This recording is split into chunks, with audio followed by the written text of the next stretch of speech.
Hey, beautiful makeup artist people. I just want to tell you about my day. I dive into frozen waves where the past gone.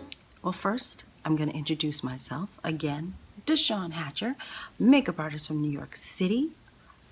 Today, very light construction noise because it's raining. So, what I'm here to do is help makeup artists be better makeup artists, and I don't know, I just want to share my daggone day with you.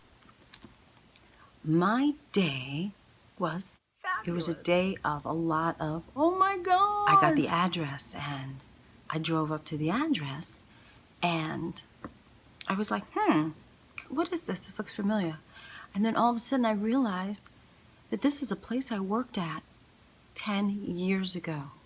It is a place where all of us creatives, you know, makeup artists, hairstylists, fashion stylists, models, this is where we all went to test. And so this is one of the places I had gone to test and test and test and test and test. And what happened was I had massive flashbacks to 10 years ago when I was somewhat of a newbie. I had already done about 2 years in film, and then I switched over to fashion, and then I switched over to fashion. All of a sudden, you ever get that feeling like you're somewhere, and then all of a sudden it just go ping, ping, ping, ping, ping, ping. You're like, all the memories flood into your mind, and then all of a sudden I was like, oh my God, I remember standing over there, and oh my God, I remember that photographer over here, and I remember that over there, and I remember this, and I remember that. And it had changed dramatically, but for some reason the room I was in was damn near the same exact room. And so it was just like the whole day I'm like, I'm looking at the ceiling, I'm looking at the floor. I remember how dirty the place was, but now it's beautifully clean. It just was like a day of ping, ping, ping. It was just that kind of day. It reminded me of Mr. PERRYN from a Facebook message board I like to visit called Glossable. And just last night, I mean last night, Mr. PERRYN was just kind of, I don't know if I want to do this anymore. Maybe I should quit. Maybe I should go back to graphic design. I don't know. And, you know, I had written him like, yo, don't give up. You know, hold on. We all feel like this as artists. Every single one of us feels like this. Like, Jesus, what am I doing? We all feel like that. And then we kind of brush it off and we continue. And that's kind of all I said. But then to me, which was like really weird, was like, I had that message on the message board, and then bang, I'm in a place that was extremely important to my development as an artist, extremely important to meeting people that I still know to this day. It was just, I don't know, it was a training ground for all things makeup, for all things hardship, for all things, for all things life. It was a training ground, and I could never forget that. And so when I say to you guys, don't give up, I really mean don't give up. I wanted to tell you guys that I know you get frustrated, and I totally understand that. But you got to understand that, like, I hate to be all freaking cliche-ish with this crap, but it's true. This is not a sprint. This is a marathon. A marathon. Do you know that people have had careers in this business for 50 years? Okay? That ain't no sprint, boo-boo. That is a marathon.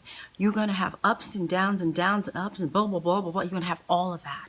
I've had my I've had my ups, my severe downs, my ups, my severe downs, and my ups and my downs and my ups and my downs.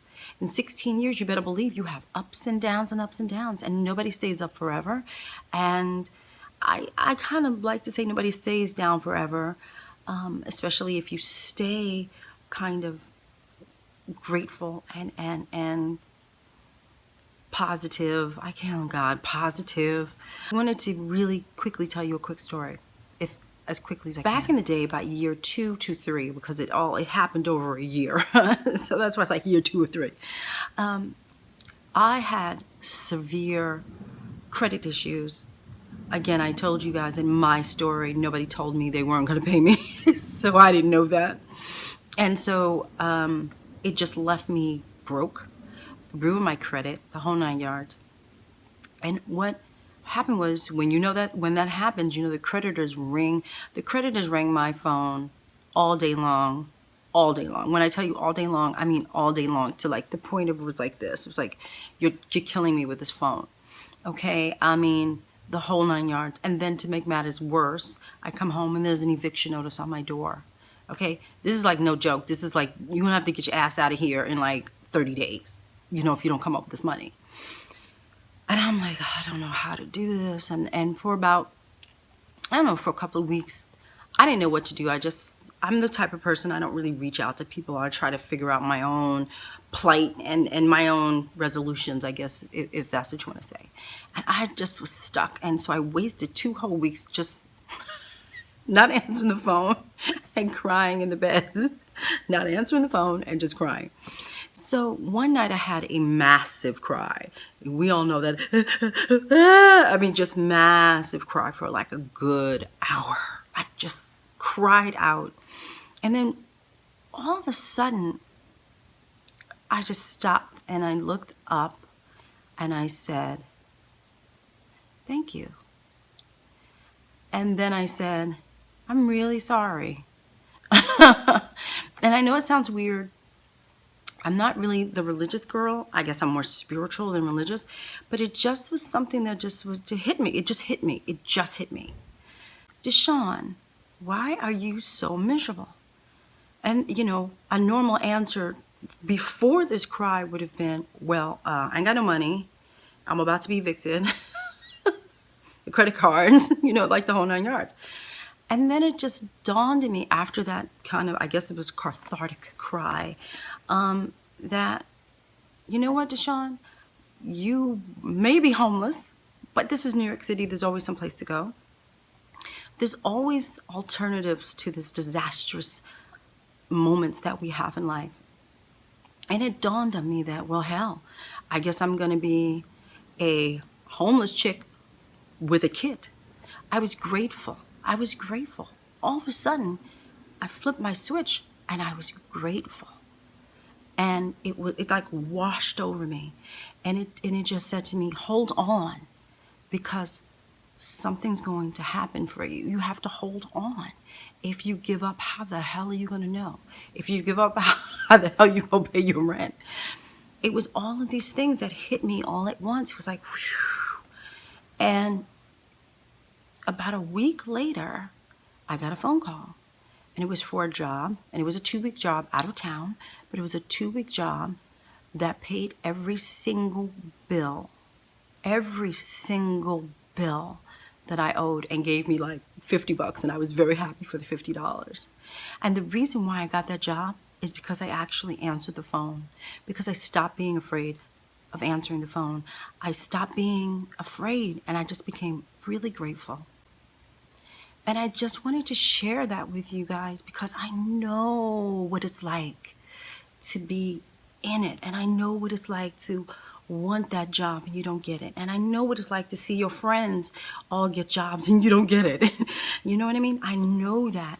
But I think my new philosophy in life is, if that was my job, then that check would have been mine. But if that's not, it's just not my job. If I don't feel like I lose a job that I never had. Do you know what I mean? I don't lose anything I never had. How you gonna lose something you ain't have? How you do that? So that's what I'm saying. So when you don't get a job, then it wasn't your job to begin with. Now was it? Okay? What does that mean? Does it mean to lie in the bed for 2 weeks and cry and waste that precious time?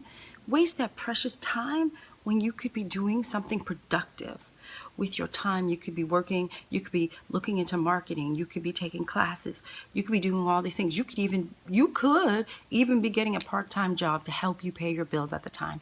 All of these things could be happening for you, but you're so miserable and you're so stuck. And I just know what that feeling is like, but I also know what that feeling is like when you just look at it from a different perspective. Surround yourself with positivity.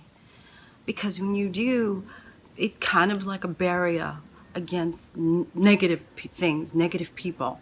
When you surround yourself with positive people, positive experiences, all those things, life doesn't seem so bad. You know what I mean? Get to know other makeup artists and don't be so isolated. I have a tendency to isolate myself. Don't isolate yourself. Here's one of my favorite books.